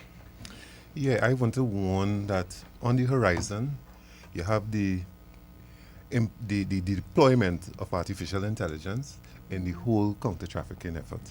So the recruitment, they do it on digital platforms using AI, so you can't trace. It's not so easy to trace them. Yes, so that's something we have to be careful of. We have in Trinidad and Tobago, I find we are very tech savvy, so we ought to be on the alert for those people in there who are using AI now to do the recruitment and to do the logistics involved in trafficking persons. Sometimes the lady asks whether it can happen within the borders, and the answer is yes. Or from an externally into Trinidad as a destination country. Yes. So we be on the lookout for the use of AI. Is where the world is going now. So we have to, if it is, we sit down and we project what is to come based on the trend that we've seen. We can make forecasts, and the forecast is that is going to be deployed throughout the system in order to perpetrate that crime. Minister? Right, let me again thank the counter-trafficking unit for their work, their effort, and the persons who assist them, whether it's by communicating with them or otherwise. And let me tell the public of Trinidad and Tobago this. If you're selfish, that's you. But if you think in country, think about others, think about the children that you have to leave here, think about your grandchildren later down the road, and let us put things in place to prevent this continuous slavery that we'll be celebrating or putting an end to. We say it's Freedom Day on the 1st, but there's no freedom yet until all of these children are stopped trafficked all over this world. Well said. Natasha? Yes, that brings us to another episode, close of another episode of Our Independency. So a big, massive thank you to our guests, the Minister Roger Alexander and Directors Alan Meiguel and Dane-Marie Marshall, for a frank and very necessary discussion about human trafficking. Human trafficking is not a distant issue. It's happening right here, and the fight to get Trinidad and Tobago to Tier 1 in the U.S. Trafficking in Persons report is about more than just ticking boxes. It's about protecting lives. And we all have our part to play. So this Wednesday, 30th of July, is World Day Against Trafficking in Persons. The theme this year is Human Trafficking is Organized Crime and the Exploitation. Wear blue. and wear blue. So So a here's blue shoe, something a blue socks, a blue very pants, simple and powerful a to blue do. jacket, a blue tie, Wear blue. blue this Wednesday Just wear a little blue now. to show Or your should I just support hang a blue on me? and help raise awareness. Post a photo, talk about it with somebody, and help keep the issue in focus. If you missed any part of today's show, the replay is up on our Facebook and YouTube pages, but we know the Facebook gives some problems today, but those of you who came across the YouTube, thank you very much. Watch it, share it, and join the movement to end trafficking. I'm looking out for the way blue. Of Yes, course. Yeah, they always do. we will. Everybody wears blue. We will. Our independency isn't just talk, we shine a light and we push for action. So join us again next Sunday. Until then, take care, stay safe, stay aware, and wear blue this Wednesday, July 30th. Thank you. Thank you all, folks. Thank you very much. Take care. Have a great day. Major news up next with Mr. Kyle Saunders. Thank Good you all, afternoon. folks. Good afternoon. 25 Pan-African Festival TT.